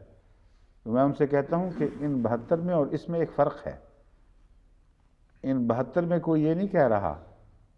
کہ ہم میں خدا کا وہ فیصلہ کرنے والا نازل ہو چکا ہے جس نے فیصلے دے دیے ہیں۔ جماعت احمدیہ کا اعلان یہ ہے کہ ہم میں وہ فیصلہ کرنے والا آ گیا ہے جس میں آسمان سے ہدایت لے کر فیصلے دینے تھے۔ تو جھگڑوں کا نزاع سے تو فیصلہ کبھی ہوا نہیں، کھینچا تانی سے تو نہیں کبھی فیصلہ ہوا، اور 1400 سال کی تاریخ بتا رہی ہے کہ یہ جھگڑے بڑھ رہے ہیں، انشقاق زیادہ شدت اختیار کر رہا ہے، افتراق اور زیادہ بڑھتا چلا جا رہا ہے، لیکن اکٹھے نہیں ہو رہے۔ بس ایک ہی حل ہے جو محمد رسول اللہ صلی اللہ علیہ وآلہ وسلم کو اللہ نے بتایا اور آپ نے امت کے سامنے رکھ دیا اور کھول کر رکھ دیا کہ ایسے موقع پر نفسیاتی لحاظ سے ممکن ہی نہیں ہے کہ جھگڑ کر فرقوں میں بڑھ جانے والے اچانک دلائل کے زور سے اکٹھے ہو جائیں، کیونکہ وہ دلائل ایک طرف کھینچنے والے دلائل ہیں، حجت نہیں ہیں، سلطان نہیں ہیں، تنازع ہے، اور تنازع کے نتیجے میں تم بٹو گے، اکٹھے نہیں ہو سکتے، ہر ایک اپنی طرف کھینچ رہا ہے۔ بس ایسی صورت میں خدا کی طرف سے جو آتی ہے آواز اور یہ کہتی ہے کہ میں وہ ہوں جو عدل کی کرسی پر بٹھایا گیا ہوں، میں وہ ہوں جس کو حکم بنایا گیا ہے، جب تک اس کی طرف توجہ نہ کرو اس وقت تک تمہارے مسائل حل نہیں ہو سکتے۔ تو میں ان سے کہتا ہوں تم اگر امام مہدی کو سچا نہیں سمجھتے تو نہ سمجھو، مگر اول حق تحقیق کا جماعت احمدیہ کا ہے، کیونکہ باقی جگہ آواز ہی یہ نہیں ہے۔ بس جہاں اتفاق ممکن ہے وہ ایک ہی مقام ہے۔ اگر جماعت احمدیہ سچی ہے تو پھر عدل کی کرسی قائم ہو گئی اور جھگڑے طے ہو گئے اور حکم آ گیا، اگر نہیں تو قیامت تک اسی طرح چلتے چلے جاؤ گے جب تک امام مہدی نہیں آ جائے گا۔ تو کسی فرقے میں تمہاری نجات ہو ہی نہیں سکتی، اگر ہے تو اس میں ہے جو خدا کی طرف سے آئے اور اس کے پیغام میں ہے۔ بس یہ دیکھا کرو، سب سے پہلے یہ غور کرو کہ جماعت احمدیہ سچی ہے کہ نہیں، پوری تحقیق کرو، اگر نہیں تو پھر اور کوئی بھی سچا نہیں، کیونکہ جھگڑے ہیں، ایک دوسرے سے بڑھتے چلے جا رہے ہیں۔ یہ کہنا کہ ان میں سے ایک لازماً پورا سچا ہے یہ تو درست ہو ہی نہیں سکتا، ورنہ حکم عدل کے اترنے کا کوئی سوال ہی نہیں تھا، کوئی پیشگوئی ہو ہی نہیں سکتی تھی۔ اگر ان تنازعوں کے باوجود شروع سے لے کر آخر تک کسی ایک جماعت نے سچے ہی رہنا تھا اپنے تمام عقائد وغیرہ میں، تو پھر حکم عدل کا مضمون اطلاق ہی نہیں پاتا۔ اور عقل کے بھی خلاف بات ہے کہ اتنے 1400 سال کے جھگڑوں میں مختلف فرقے بڑھ جائیں اور ایک پوری طرح ہر بات میں سچا نکلے اور باقی سب بالکل جھوٹے ہوں۔ بس حق بھی بکھر جاتا ہے اور جھوٹ بھی بکھر جاتا ہے، کچھ یہاں چلا گیا کچھ وہاں چلا گیا، اور آسمان سے عدل کی کرسی جب تک نہ اترے اس وقت تک ایک ہاتھ پر دوبارہ جمع نہیں ہو سکتے۔ بس یہ وہ معنی ہیں جہاں تنازع کے ساتھ تعلق رکھتے ہیں۔ جب کھینچا تانی کے لیے تم اپنی طرف ایک آیت کا مضمون یا ایک حکم کا مضمون لے جانے کی کوشش کرو گے تو اختلاف بڑھیں گے، اور وہ جو اتفاق ہے وہ تو صرف اس بات میں ہے سمعنا واطعنا، آسمان سے آواز آئی ہے، ہم نے سنا، ہم نے قبول کر لیا، پھر کوئی جھگڑا نہیں رہتا۔ بس ان کے امیر نے اور ان 9 مخلصین نے جنہوں نے اپنی جانیں وہاں اپنی صداقت کی شہادت دیتے ہوئے اور اللہ اور رسول کی صداقت کی شہادت دیتے ہوئے اس درے میں پیش کر دیں، ان کا مسلک یہ تھا سمعنا واطعنا، ہمیں کسی کھینچا تانی کی ضرورت نہیں ہے، ہم نے تو اللہ کے رسول کا یہ حکم سنا ہے کہ کسی صورت میں تم نے اس درے کو نہیں چھوڑنا، ہم نہیں چھوڑیں گے۔ بس تنازع کا مضمون وہی ہے جو میں ابھی بیان کر چکا ہوں، اور جماعت کے لیے بھی اس میں بہت نصیحتیں ہیں۔ اگر اپنی صداقت کو اور اس امت واحدہ کو جو اب دوبارہ انسانوں کو عطا ہو رہی ہے قائم رکھنا ہے، اس کی حفاظت کرنی ہے، تو تنازعوں میں نہ پڑ جانا۔ خدا تعالیٰ کی طرف سے ایک حکم عدل آیا اور ایک حکم عدل نظام چھوڑ کر چلا گیا ہے، اس لیے تمہاری زندگی کی ضمانت اس حکم عدل کے قائم کردہ نظام سے وابستہ ہے۔ اگر اس کے ساتھ یہی طریق رکھو گے کہ سمعنا و اطعنا اور بے وجہ باتوں کو اپنی طرف پھیرنے کی اور کھینچنے کی کوشش نہیں کرو گے تو کوئی دنیا کی طاقت تمہیں متفرق نہیں کر سکے گی۔ اگر تنازع میں پڑ گئے اور حکم عدل کی آواز پر اپنے دل کی آواز کو ترجیح دے دی تو پھر تمہارے لیے کوئی ٹھکانہ نہیں ہے، پھر کوئی دنیا کی طاقت تمہیں مجتمع نہیں رکھ سکے گی۔ لِیَبْتَلِیَکُمْ، ابتلا ہو، اختبارہ ہو، کسی کو ابتلا میں ڈالا یعنی اس کی حقیقت حال معلوم کی، اختبارہ ہو، اس کے اندر کی خبر پائی کہ وہ کیا ہے بیچ میں سے۔ ابتلا الامر عرفہ، کسی معاملے کو ابتلا میں ڈالا یعنی معاملے کو ابتلا کیا، مطلب ہے اس معاملے کو پہچانا، خوب پرکھا اچھی طرح، اور اس کے بعد فیصلہ کیا کہ اس معاملے کی کیا حقیقت ہے۔ بلا یبلا سے ہے، اور بلا ہو یبلو ہو بلون بھی آتا ہے۔ بلے ثوب خلا کا کپڑا پرانا ہو گیا، بلا ہو یبلو ہو بلون جربہ ہو واختبرہ ہو۔ یہ حضرت مسلم موعود نے اس کے ترجمے میں ایک نقشہ کھینچا ہے کہ عورتیں جب وہ کپڑا لیتی ہیں تو اس کو یوں کر کے دیکھتی ہیں، مل مل کے، یوں کھینچ کے دیکھتی ہیں، یوں کر کے دیکھتی ہیں، بعض تھوک لگا کے رنگ بھی دیکھتی ہیں اترا کے نہیں۔ تو کہتے ہیں یہ ہوتا رہے جس کپڑے سے بیچارے سے، اس نے باقی کیا رہنا ہے۔ تو ہنڈانا جس کو پنجابی میں کہتے ہیں، وہ کہتے ہیں بلا کا یہی مطلب ہے کہ ایک کپڑے کو اس طرح بار بار دیکھا جائے اور یا استعمال بھی اتنا کیا جائے کہ اس بیچارے کا کچھ باقی نہ رہے، نہ طاقت رہے، نہ رنگ باقی رہے، اس کو کہتے ہیں بلو۔ امام راغب کے نزدیک بلے یا یبلا سے مراد ہے بلا ہو یبلو ہو بلون، پرانے ہونے کا مفہوم دونوں میں شامل ہے۔ اب سوال یہ ہے کہ اس آیت پر کیا مفہوم صادق آتا ہے، پرانے ہونے کا یا کوئی اور؟ یہ واپس جائیں گے تو دیکھیں گے۔ عفا عنکم، العفو کے معنی ہے کسی چیز کو لینے کا قصد کرنا، چنانچہ محاورہ ہے عفا ہو و تفا ہو، کسی کے پاس جو کچھ ہے وہ لینے کا قصد کیا اور پھر اسے لے لیا۔ افت الدارو، جیسے افت الدیارو محلھا و مقامھا، نشانات کے مٹ جانے کو کہتے ہیں، تو یہاں وہ دوسرا معنی ہے۔ اب ان دونوں معنوں میں دیکھیں کافی بودھ پیدا ہو جاتا ہے۔ پرانا ہونا تو بتاتا ہے کہ ابھی لمبا عرصہ چلے گا، اور مٹ جانا بتاتا ہے کہ نکل گیا، یہ ختم ہو گیا۔ ان دونوں میں جوڑ کیا ہے؟ اصل میں یہ ایک دوسرے کے مخالف نہیں ہیں، ان میں جوڑ ہے۔ افا اس مٹنے کو کہتے ہیں جو امتداد زمانہ سے، مرور زمانہ سے مٹ جائے، اور زیادہ معنی اس کا وہی ہے، لیکن جب ایک دفعہ مٹ جانے کا معنی داخل ہو گیا تو پھر اچانک مٹ جانے کے لیے بھی استعمال ہونے لگا۔ لیکن آغاز میں اس کے بنیادی معنوں میں آپس میں ایک گہرا تعلق تھا، اور ایک دوسرے کے ساتھ ایک تعلق کی بنا پر وہ بظاہر الگ الگ ہیں مگر تعلق بھی رکھتے ہیں۔ بس جو چیز پرانی ہو جائے وہ مٹ جایا کرتی ہے۔ اور عرب شاعری میں ہمیں افا کا لفظ ان آثار اور رسوم کے متعلق استعمال ملتا ہے جو امتداد زمانہ سے رفتہ رفتہ نشان مٹنے شروع ہو جائیں، ان کے لیے عرب شعراء لفظ افا استعمال کرتے تھے۔ مگر جیسا کہ میں نے بیان کیا ہے، یکلخت مٹا دینے کے لیے بھی افف کا لفظ استعمال ہوتا ہے۔ انسانی تعلقات میں جب کسی دل پر کوئی بد اثر پیدا ہو جائے اور انسان اسے مٹا ڈالے تو اس کے لیے لفظ افا استعمال ہوتا ہے، اگرچہ ظاہراً یہ مطلب بنتا ہے کہ ایک زخم پہنچ گیا ہے، ایک دل میں شکوہ قائم ہو گیا ہے،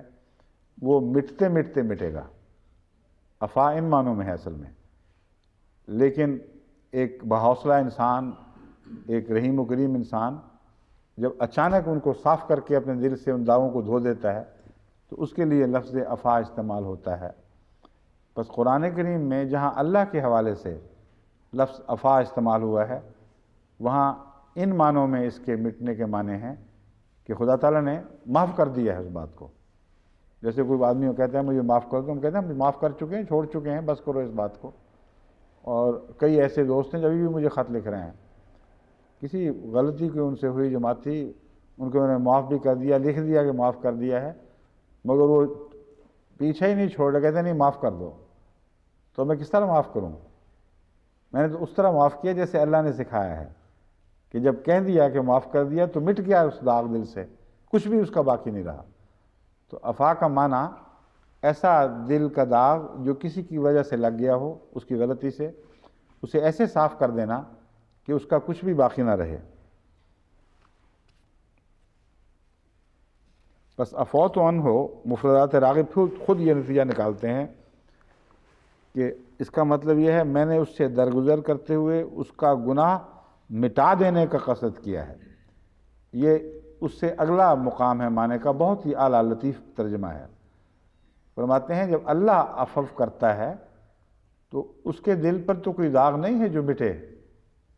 اس قسم کا تو دل نہیں جیسے انسانی دل ہو۔ وہ جب معاف کرتا ہے تو گناہ مٹا دیا کرتا ہے تمہارے دل سے۔ بہت ہی پیارا معنی ہے، بہت عارفانہ بات ہے۔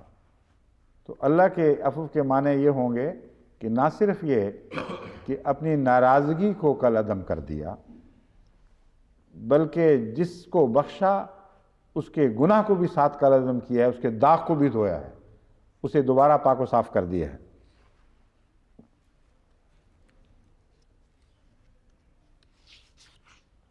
آفیت و قضا میں نے اسے بڑھنے دیا، اس سے اوف اللحا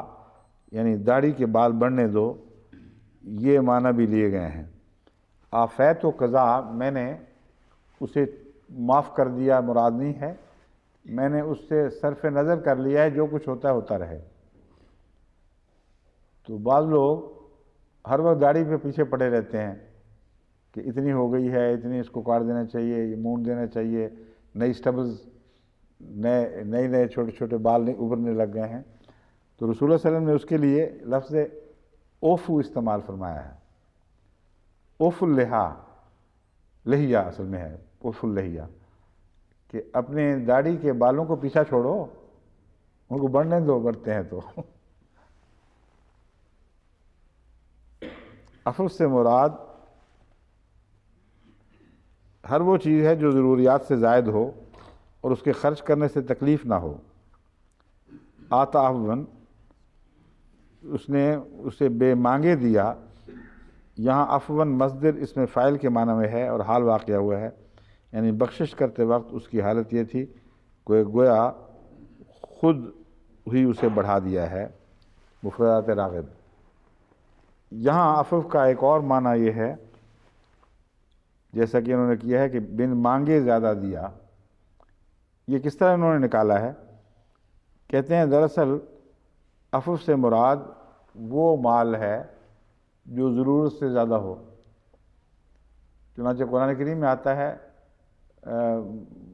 یسألونک قل العفو، آیت پوری کیا ہے یاد ہے؟ تو اسے پوچھتے ہیں ماذا ينفقون، ہاں قل العفو، تو اسے پوچھتے ہیں ماذا ينفقون، وہ کیا خرچ کریں؟ تو ان سے کہہ دے عفو، یعنی اپنی ضروریات سے زائد جو کچھ ہے وہ خرچ کر دو۔ یہاں یہ بات دیکھنے کی بات یہ ہے کہ ہر شخص کا عفو دوسرے شخص سے الگ ہو سکتا ہے، ہر شخص کی ضروریات مختلف ہیں، اور وہ لوگ جو خرچ کی محبت رکھتے ہیں جب ان کو یہ حکم ہے کہ عفو کا خرچ کرو تو اپنی ضروریات کم کرتے ہیں پھر، تاکہ عفو کا پہلو بڑھتا چلا جائے۔ چنانچہ تحریک جدید میں جو حضرت مسلم موعود نے اپنے اخراجات کم کرنے کی نصیحت فرمائی تھی، اس غرض سے تھی کہ اگر وہ یہ کہتے کہ اپنی ضروریات کاٹ دو تو بظاہر قرآنی حکم سے ایک ٹکراؤ ہو جاتا۔ لوگ کہتے کہ اللہ تو فرماتا ہے ضرورت سے زائد خرچ کرو، آپ نے فرمایا اچھا پھر یوں کرو کہ ضرورتیں چھوٹی کر لو، دن بدن ضرورتوں سے منہ موڑو، تکلفات چھوڑو، زیوروں کی محبت دل سے نکال دو، تو کتنا پیارا طریق ہے عفو بڑھانے کا، اور اس کے نتیجے میں پھر پیش کرنے میں تکلیف نہیں ہوتی، اور خوشی کا پہلو قائم رہتا ہے اور تکلیف کا پہلو مٹتا چلا جاتا ہے۔ امام راغب نے اس کا معنی بغیر طلب کے دینا اس لیے کیا ہے کہ جس کو ضرورت ہو وہی مانگتا ہے، لیکن شاید ان کو اس زمانے کا تجربہ نہیں۔ ہم نے تو بڑے بے ضرورت مانگتے دیکھے ہیں، ہرس نہیں ہٹتی لوگوں کی، لیکن جو سوسائٹی شرفاء کی سوسائٹی ہو اس میں یہ مضمون ضرور صادق آتا ہے کہ ایسے لوگ جن کی ضرورتیں پوری ہو گئیں پھر وہ ہاتھ نہیں بڑھاتے کسی کی طرف، ان سے بھی کوئی حسن سلوک کرے تو عفو کا معنی ہے بن مانگے ان کو دیا، تو اللہ کی طرف یہ منسوب کرتے ہیں ان معنوں میں، اور یہ درست ہے کہ اللہ تعالیٰ ضرورت سے بڑھ کر بھی عطا کر دیتا ہے، بن مانگے بھی دے دیتا ہے۔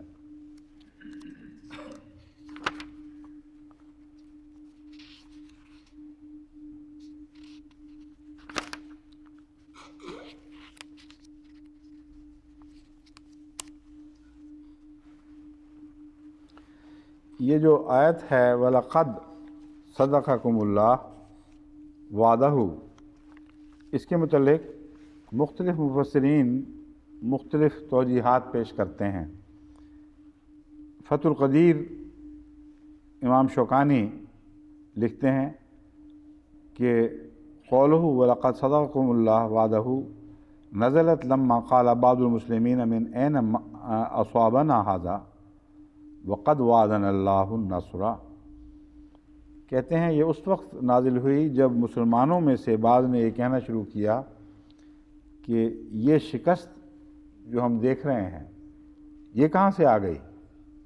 جبکہ اللہ نے تو وعدہ کیا تھا کہ ہمیں فتح عطا فرمائے گا۔ تو ان کو اللہ تعالیٰ جواب دے رہا ہے کہ اللہ تعالیٰ فتح عطا کر چکا ہے، اس وعدے کے پورا ہونے کے بعد جو تم نے غلطی کی ہے تم اس کا خمیازہ بھگت رہے ہو، اس لیے اب کیا پوچھ رہے ہو کہ وہ وعدہ کہاں گیا؟ وعدہ تو میسر آ گیا اور بڑی شان سے پورا ہو چکا ہے، بس اب تمہاری غلطی ہے جو اس کا خمیازہ بھگتا ہے تم نے، اس کو اللہ کی طرف منسوب نہ کرو۔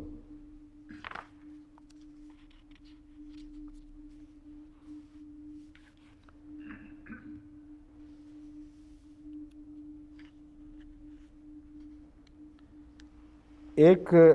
حس کا لفظ جو تحسونا کی بحث گزری ہے، اس کا ایک اور معنی بھی ان مفسر نے علامہ شوقانی نے پیش کیا ہے۔ امام شوقانی وہ کہتے ہیں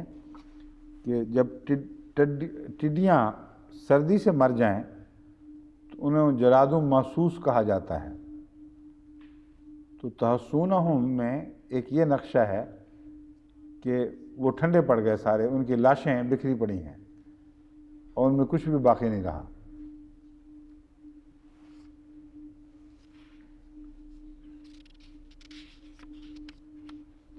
لیکن اصل تو حواس سے تعلق رکھنے والا مضمون ہے، ظاہری قتل کا نہیں ہے اتنا، کیونکہ کلہم نوم تھے جو مارے گئے، 3000 میں سے صرف 9 کا مر جانا اور ان کا میدان جنگ چھوڑ کر بھاگ جانا یہ عقل کے خلاف بات ہے، سوائے اس کے کہ ان کے اعصاب ٹوٹ گئے ہوں، اس شدت سے ان کی حس پر حملہ ہوا ہے کہ ان کو کچھ دکھائی نہیں دیتا تھا، کچھ سنائی نہیں دیتا تھا کیا ہو رہا ہے ہمارے ساتھ، ہوش حواس گم ہو گئے۔ یہ نقشہ ہے اور یہ بڑی عظیم الشان فتح کا نقشہ ہے، ورنہ مردوں میں گنو تو صرف 9 مردے دکھائی دیں گے۔ یہ سب لکھنے کے بعد علامہ شوقانی جو ترجمہ کرتے ہیں وہ زیادہ زور تلوار ہی پر ہے، وہ کہتے ہیں شعر ایک پیش کرتے ہیں، حسسناہم بالسیف حصافا فاصبحت، کیا ہے یہ، بقیتہم قد شردزا و تبدروا یہی ہے، دیکھیں یہ کیا لکھا ہوا ہے، وقد قد شرد و ذا و تبدرو، شرد و ذا ہے نا، شردو اچھا پھر یہ بڑا نقطہ کیوں ڈال دیا، یہی مجھے سمجھ نہیں آ رہی تھی، لگتا نہیں تھا اس کا معنی کوئی، ٹھیک ہے شردو و تبددو بس اب ٹھیک ہے، اب ٹھیک ہے، قد شردو و تبدرو، تبددو،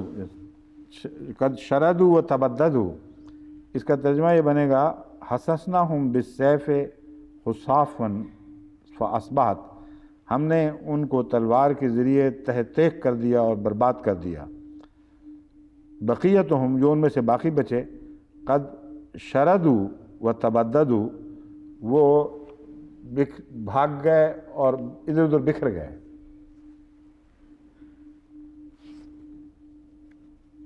پھر دوسرا شعر وہ کہتے ہیں تحسہم السیوف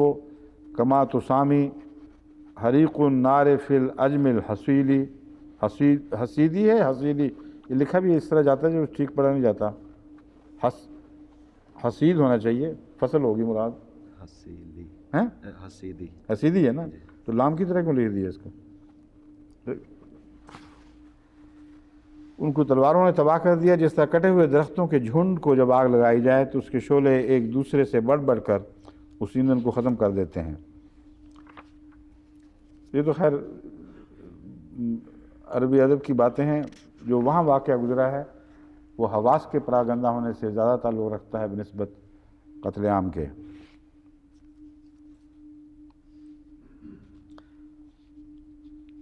امام راضی کہتے ہیں کہ یہ جو آیت ہے اس میں مختلف باتیں بیان ہو رہی ہیں، اس کا تعلق زیادہ تر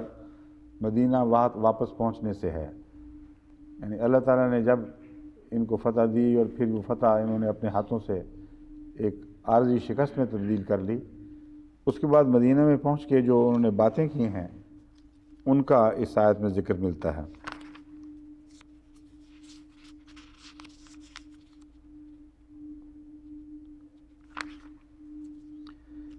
لیکن یہاں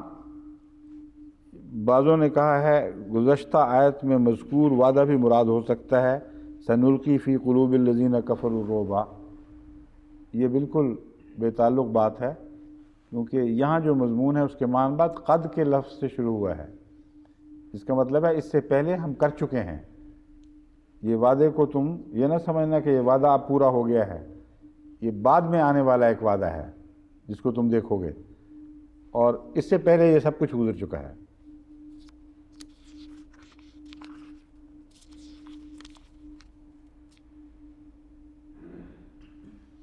ایک یہ بحث اٹھائی گئی ہے کہ حتیٰ سے کیا مراد ہے، اگر یہ جملہ شرطیہ ہے تو حتیٰ اذا فشلتم و تنازعتم کے بعد کوئی کچھ مقدر ماننا پڑے گا کہ یہ اس میں یہ بات ہے، بصریوں کے نزدیک یہ جملہ شرطیہ ہے، اور اس کا جواب وہ دیتے ہیں منعکم اللہ نصرہ، جب تم پھر گئے، جب تم نے کمزوری دکھائی اور جھگڑ پڑے تو اللہ تعالیٰ نے اپنی نصرت کو تم سے کھینچ لیا، مگر اکثر مفسرین اس کو شرط قبول نہیں کرتے بلکہ جواب کے طور پر لیتے ہیں، کہتے ہیں وعدہ جاری رہا یہاں تک کہ تم نے یہ کر دیا، اور یہ معنی زیادہ معقول اور برمحل ہیں۔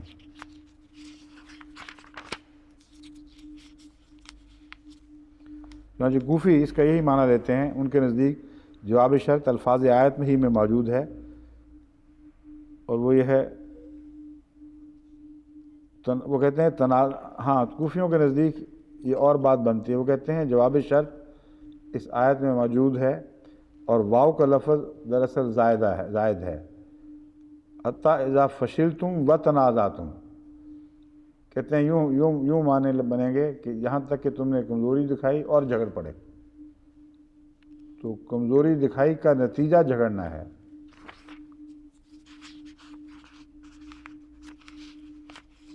ابو مسلم کہتے ہیں کہ اس کا جواب صرفکم عنہم ہے، یعنی وہ معنی لیں گے کہ اس کے نتیجے میں تمہیں اللہ تعالیٰ نے بھاگنے پر مجبور کر دیا، میدان جنگ سے دوڑا دیا۔ اس پہ پہلے مختصر بات ہو چکی ہے، پھر میں دوبارہ اس پہ گفتگو کروں گا۔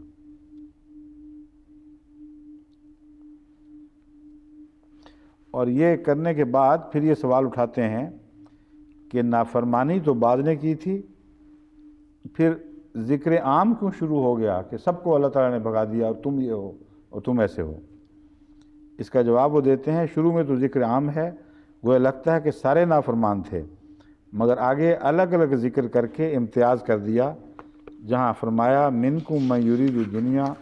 و منکم من یرید الآخرہ، بس اس یہ اعتراض وارد نہیں ہوتا۔ پھر ایک سوال اٹھاتے ہیں من بعد ما اراکم ما تحبون کہ جملہ کا کیا فائدہ اور مقصد ہے؟ جواب اس کا یہ دیتے ہیں کہ اس سے مقصد نافرمانی کے بہت بری بات ہونے پر تنبیہ کرنا اور متوجہ کرنا ہے، یعنی یہ بتانا ہے کہ نافرمانی بہت بری بات ہے، اس سے بچو،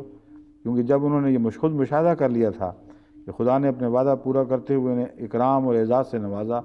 تو ان پر فرض تھا کہ نافرمانی نہ کرتے، مگر جب انہوں نے نافرمانی کا ارتکاب کیا تو خدا نے بھی وہ اکرام اور اعزاز ان سے واپس لے لیا۔ امام راضی کہتے ہیں کہ اس آیت کے بارے میں ہمارے مسلک کے لوگوں اور معتزلہ میں اختلاف ہے، کیونکہ اس آیت کا مطلب یہ ہے کہ خدا نے مسلمانوں میں سے بعض کی غلطی اور نافرمانی کی بنا پر مسلمانوں سے غلبہ جو ان کو کفار پر حاصل ہو چکا تھا چھین لیا، یہ معنی لیتے ہیں وہ۔ جب یہ مسلمانوں کی غلطی کی وجہ سے ہوا تو اسے پھر خدا نے اپنی طرف کیوں منسوب کر لیا کہ ہم نے چھین لیا؟ تو کہتے ہیں یہ اعتراض اٹھایا جا رہا ہے۔ کہتے ہیں ہماری طرف سے تو سیدھا سادہ جواب ہے کہ خیر و شر سب اللہ کی طرف سے آتی ہے، اور اس کی مرضی ہے چھینے نہ چھینے، کوئی سوال ہی نہیں اٹھے گا۔ یہ مسلک معتزلہ کو قبول نہیں، جن کو کہا جاتا تھا کہ یہ دین کے بنیادی دھارے سے ہٹ کر الگ ہو گئے ہیں، کیونکہ وہ عقل کے دخل کو اس میں تسلیم کرتے تھے، یعنی استنباط وغیرہ میں عقل سے کام لیتے تھے۔ تو امام راضی نے ان سے بھی انصاف کیا ہے اور ان کے مسلک کو بھی خوب کھول کے اس طرح پیش کیا ہے کہ شبہ یہ پڑھنے لگتا ہے کہ امام راضی خود اس کے بھی قائل ہیں۔ چنانچہ وہ لکھتے ہیں معتزلہ کے نزدیک اس تعویل کے غلط ہونے قرآن اور عقل غلط ہونے پر قرآن اور عقل دونوں گواہ ہیں۔ کیسی دیانتداری سے وہ اختلاف رکھنے کے باوجود بتاتے ہیں کہ میں کسی اور مسلک کا ہوں، یہ ان کا مسلک ہے، لیکن اب ان کا مسلک دیکھیں کیسا عمدہ بیان کرتے ہیں۔ وہ کہتے ہیں ان الذین تولوا منکم یوم التقى الجمعان انما استزلهم الشیطان ببعض ما کسبوا۔ کہتے ہیں قرآن کی آیت وہ پیش کرتے ہیں جس میں اللہ تعالیٰ فرماتا ہے کہ وہ لوگ جو تم میں سے پیٹھ دکھا کر پھر گئے یوم التقى الجمعان، جس دن دو لشکروں کی مٹ بھیڑ ہوئی، انما استزلهم الشیطان، شیطان نے ان کے پاؤں پھسلائے، شیطان نے ان کو راہ حق سے ہٹایا، بے بعض ما کسبوا، اس وجہ سے کہ انہوں نے بعض کام ایسے کیے تھے جس کا یہ نتیجہ نکلتا ہے۔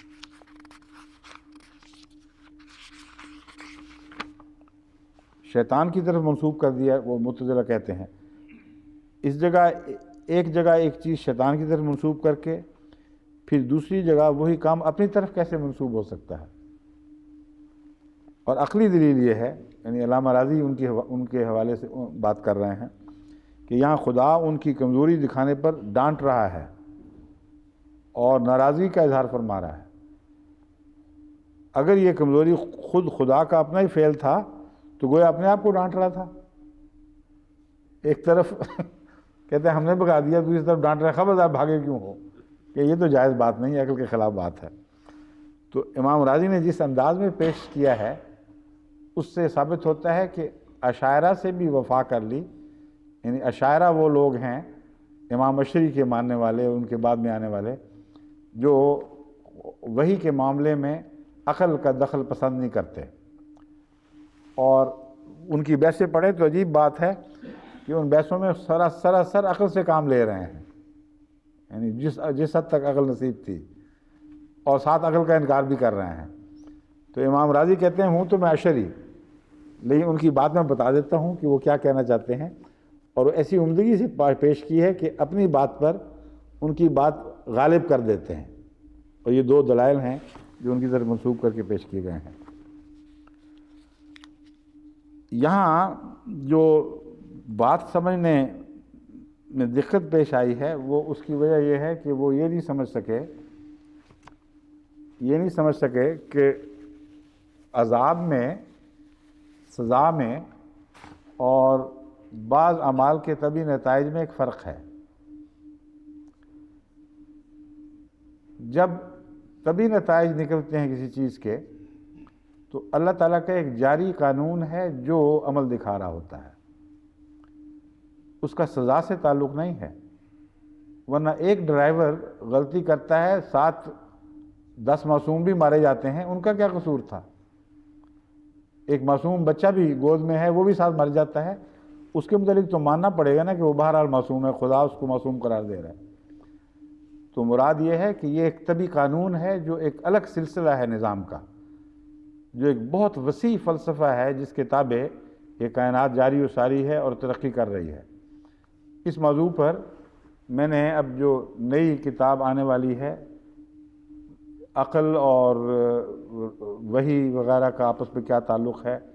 اور کس طرح ہم یقین کی منزل تک پہنچ سکتے ہیں، اس میں ان بحثوں کو تفصیل سے اٹھایا ہے۔ اس لیے یہاں اس لمبی بحث میں نہیں پڑھنا چاہتا، مگر میں اشارتاً بتا رہا ہوں کہ خدا نے اپنی طرف جو منسوب کیا ہے وہ سزا منسوب نہیں فرمائی، فرمایا ہے ہم نے اس کا یہی نتیجہ نکالنا تھا جو نکلتا ہے، یعنی تم نے تو اپنی طرف سے اپنی ہلاکت کے سامان مکمل کر لیے تھے، اور اس کا یہ نتیجہ نکلنا تھا جو ایک طبی اور قطعی نتیجہ ہے۔ ہم نے یہ کیا ہے کہ اس نتیجے کو اپنے منتہا تک نہیں پہنچنے دیا، ہمارا دخل اس کے برعکس کار فرما ہوا ہے۔ بس یہ وہ مضمون ہے جس کو نہ سمجھنے کے نتیجے میں مفسرین ان بحثوں میں الجھ گئے ہیں۔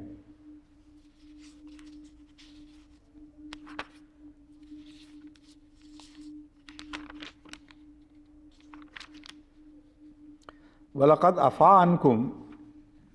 کہتے ہیں اس سے ثابت ہوا کہ گناہ تو ضرور ہوا تھا، اور گناہ ہوا اور جنہوں نے گناہ کیا انہوں نے معافی بھی کوئی نہیں مانگی، معاف کیوں کر دیا؟ یہ بھی ایک دلچسپ بحث اٹھائی گئی ہے کہ ان کے معافی مانگنے کا تو اس کوئی ذکر نہیں ہے۔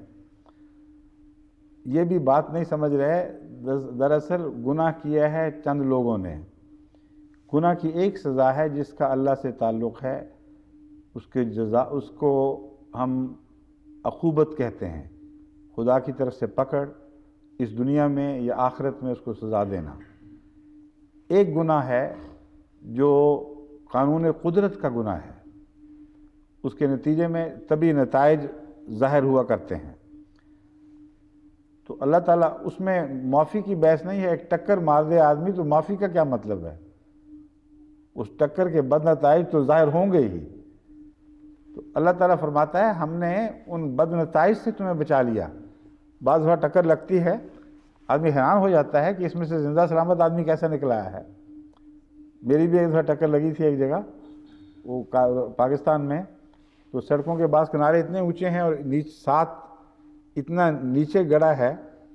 مٹی والا، اور بعض دفعہ وہ بھی ریتلا ہے یا پھسپھسی سی مٹی والا، کہ ٹرک نہیں اترتے اوپر سے، کہ اگر ایک دفعہ ہم اترے تو پھر دوبارہ نہیں چڑھیں گے، چڑھنا مشکل ہو جائے گا۔ اور کاریں سمجھتی ہیں کہ اگر ہم اترے تو ہو سکتا ہے نقصان پہنچ جائے، کیونکہ تیز رفتاری سے اترنے سے خطرہ ہوتا ہے موٹر الٹ نہ جائے۔ اور یہی احتیاط ٹرک ڈرائیور کی اور میری ایک ایکسیڈنٹ پر منتج ہو گئی۔ میں اس خیال سے کہ ٹرک ڈرائیور آہستہ تو کر ہی لے گا نا، پھر میں آہستہ سے اتر جاؤں گا، اپنی رفتار پہ چلتا رہا، اور ٹرک ڈرائیور نے ایک ذرہ بھی آہستہ نہیں کیا، یہاں تک کہ جو مجھے خطرہ تھا وہ بہت زیادہ بڑھ گیا، یعنی تیزی سے اترنے میں، جو اونچی جگہ سے نیچے کی طرف پہیے کا اترنا ہے اس میں خطرہ زیادہ ہو جاتا ہے۔ چنانچہ موٹر نے کئی قلع بازیاں کھائیں، اور پچھلا جو ٹرنک تھا اس کا تالا اندازہ کریں، وہ اکھڑ کے پورا وہ سامنے سے اسکرین میں سے نکل کے باہر چلا گیا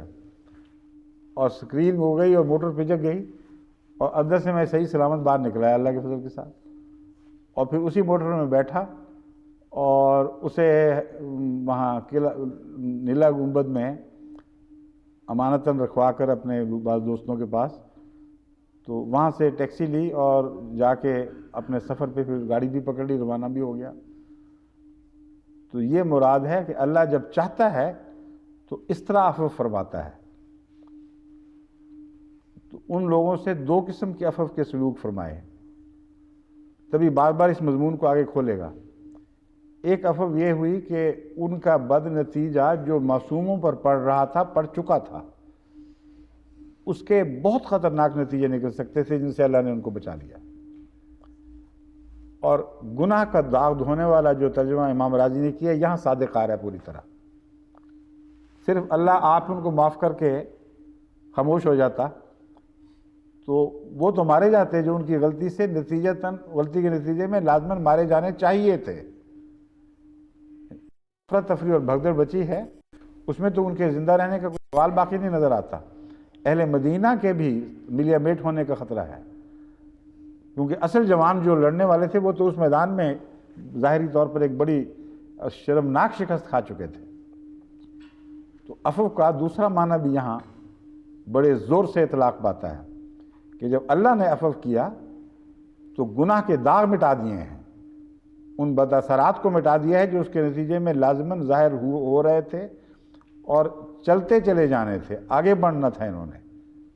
وہاں جا کے عفو کا مضمون شروع ہوتا ہے، اور یہ عفو ان معصوموں کی وجہ سے ہے، یعنی وہ معصوم جو بیچارے خود قصوروار نہیں تھے، اس میں حضرت اقدس محمد رسول اللہ صلی اللہ علیہ وآلہ وسلم، آپ کے تمام صحابہ نیک بھی حادثات میں نقصان اٹھا جاتے ہیں، اور یہ حادثہ اتنا خطرناک تھا کہ سب نیکوں کے ملیا میٹ ہونے کا خطرہ تھا، تو ان کی خاطر عفو ہوا ہے، اور وہ تو ہر حالت میں بخششیں مانگا کرتے تھے، اس لیے یہ کہنا درست ہی نہیں ہے کہ انہوں نے تو بخشش بھی طلب نہیں کی اور معاف کر دیا گیا۔ بعض بزرگ اپنے کمزوروں کے لیے بھی بخشش مانگ رہے ہوتے ہیں۔ حضرت صلی اللہ علیہ وسلم سے ثابت ہے کہ آپ اپنے لیے نہیں بلکہ اپنی ساری قوم کے لیے بخشش مانگا کرتے تھے، اس لیے وہاں ان کو کسی مفسر کو سنائی دے یا نہ دے، حضرت اقدس محمد رسول اللہ کی تو دن رات کی کیفیت یہی تھی۔ تو دونوں لحاظ سے یہ اعتراض بے معنی ہے۔ اول بخشش مانگی جا رہی تھی اور مانگی جاتی تھی، دوسرے یہ کہ ان کی بحث نہیں تھی جنہوں نے غلطی کی تھی، بحث ان کی تھی جن پر بد نتائج اثر انداز ہو رہے تھے۔ عفو کا زیادہ تر لفظ ان کے لیے استعمال ہوا ہے، چنانچہ خود ظاہر کر دیا واللہ ذو فضل علی المؤمنین، کہ اللہ تعالیٰ۔ ٹائم ختم ہیں اتنی جلدی؟ نہیں میں تو ابھی شروع بھی نہیں کیا، حد ہو گئی، میں آج تک ابھی اتنا تیز وقت نہیں گزرتے دیکھا۔ ابھی تو اصل تو سارا دتھا پڑا ہوا ہے باقی، اور اہم بحثیں آنی تھی، خیر کل صحیح کہتے ہیں وقت ختم ہو گیا ہے، انشاءاللہ کل۔ السلام علیکم ورحمۃ اللہ وبرکاتہ، خدا حافظ۔